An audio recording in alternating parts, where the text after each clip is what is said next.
RBI की 90वीं वर्षगांठ समारोह में बोले पीएम मोदी, देश और देशवासियों को विकास के पथ पर आत्मविश्वास के साथ बढ़ना चाहिए आगे। अगले 10 वर्ष में भारत बने वित्तीय रूप से आत्मनिर्भर व्यवस्था, इस दिशा में सरकार लगातार कर रही प्रयास। 2014 में सत्ता संभालने के बाद विरासत में मिली गड़बड़ी से अर्थव्यवस्था में पिछले वर्षों में हुआ है सुधार। भारत दुनिया के सबसे युवा देशों में से एक है। हमारी नीतियां अर्थव्यवस्था में हरित ऊर्जा, डिजिटल प्रौद्योगिकी, रक्षा जैसे नए क्षेत्र खोले हैं। आरबीआई को युवाओं की आकांक्षाएं पूरी करनी चाहिए। आरबीआई को आउट ऑफ द बॉक्स नीतियां विकसित करनी चाहिए। विश्व विकास इंजन बनने की राह पर भारत पहले से ही अग्रसर है। अगले 10 वर्षों में भारत अपनी वित्तीय स्वतंत्रता में सुधार करने का प्रयास करेगा। जिस देश की प्रायोरिटी स्पष्ट हो, उसे प्रोग्रेस करने से कोई नहीं रोक सकता।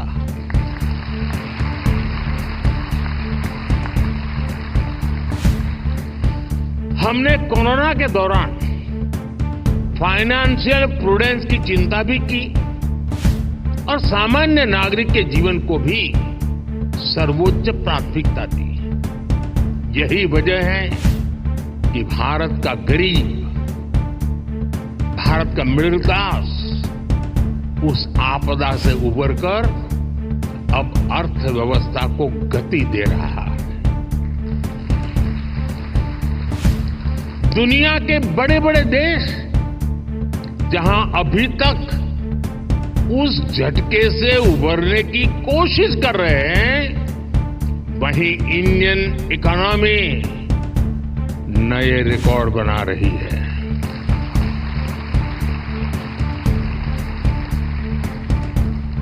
भारत की सफलता को आरबीआई वैश्विक स्तर पर ले जा सकता है।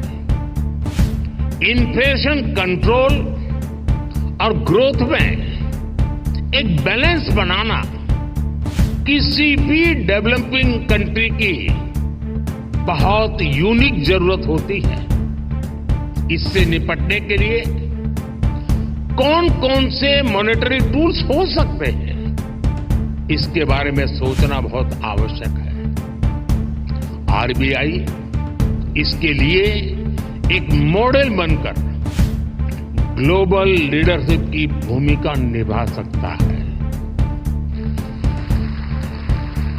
और ये बात मैं 10 साल के अनुभव के बाद कहता हूं, और ये बात दुनिया को निकट से जानने समझने के बाद कह रहा हूं। और इससे पूरे ग्लोबल साउथ को बहुत बड़ी मदद मिल सकती है।